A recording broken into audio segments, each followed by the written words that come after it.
Hey, we're up to the sixth match from night 8 of Pro Wrestling Noah's N1 Victory Tournament in Nagoya, Japan on August 25th. That was last night in Japan, early this morning today as I record this on the 25th.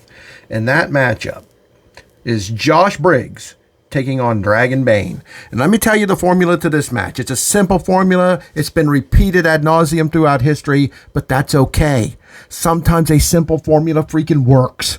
Let's not play with what's successful. What am I talking about? Big man versus little man. Now, Dragon Bane's not he's not real tall, but he is jacked to the gills and he looks like $1,000,000. But Josh Briggs is like 6'7", built pretty well. He's not a bodybuilder, but built well. And he swaggers to the ring and looks like, mother effer, who's going to stop me? And he should, because that's the look he has. And people that don't like him based on whatever shitty little things they had him doing in NXT, that crappy company ran by Shawn Michaels, forget about it. Erase it from your mind. This is Pro Wrestling Noah, okay? This is not the wonderful land of Oz. This is real life. This is pro wrestling done right, and Josh Briggs is a big, powerful man, and that's how he's being used. Dragon Bane used every bit of his lucha ability to take this guy down. I loved how there was a throwback to one of Briggs' older matches where he was chopped down when he got kicked in the legs, right? I believe that was Kaito Kiyomiya who did that. Just kicked and kicked and kicked his legs and made him weaker and weaker and weaker and weaker until he finally was able to overcome. Dragon Bane took one shot at Briggs' leg, hit him, and Briggs picked him up and threw him across the ring and rubbed his leg a little bit and shook his head. That was psychology. That was them telling us that shit ain't going to happen this time.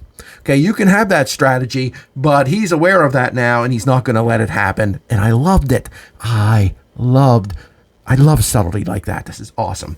Dragon Bane, it looked like his family was there. There was what looked to be an attractive woman in a Dragon Bane mask. It looked like it wasn't no rip-off mask. It wasn't some merch sale mask. So I got to wonder if it was his wife wearing a copy, wearing one of his actual masks. And there was a part where Josh Briggs screamed at her and the 2 or 3 people with her to move, like he was going to throw Dragon Bane into the crowd, but instead he turns around and just throws him back into the ring and looks back at his family and friends and laughs.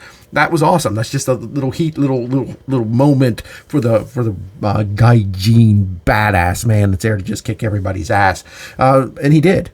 Josh Briggs just took everything Dragon Bane had to offer and came back. And Dragon Bane's weakness in this match was his wanting to turn around and celebrate with the crowd every time he did a good offensive maneuver, which was a lot.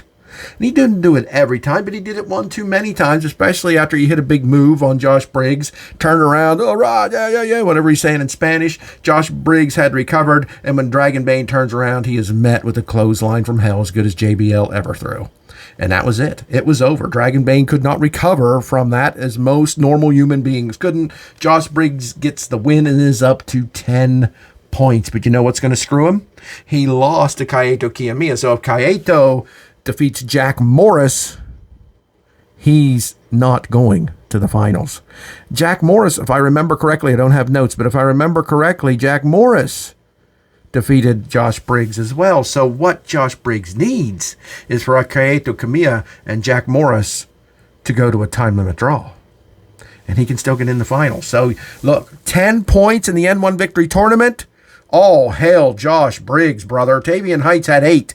That's damn good, but Josh Briggs has got a number that typically gets you to the finals. And if he goes back to the merry old land of Oz and NXT there with all their bright colors and their goofy booking and doesn't become a monster there, not that I'm going to watch either way, well, that's just a shame. If Shawn Michaels isn't watching this, he sent his guys there. If he isn't watching this or watching the tapes, he's a fool. Because Noah is showing you how to book both these guys. Noah is showing you how to use big man Josh Briggs and Greco-Roman Olympian Tavian Heights. They're showing you Shawn Michaels. They don't deserve to go back there and be part of some hippy-dippy gaga goo-goo crap. They need to go back and be the badasses they are. What a shame we don't get to keep these two in Noah. They have been remarkable. This match was remarkable.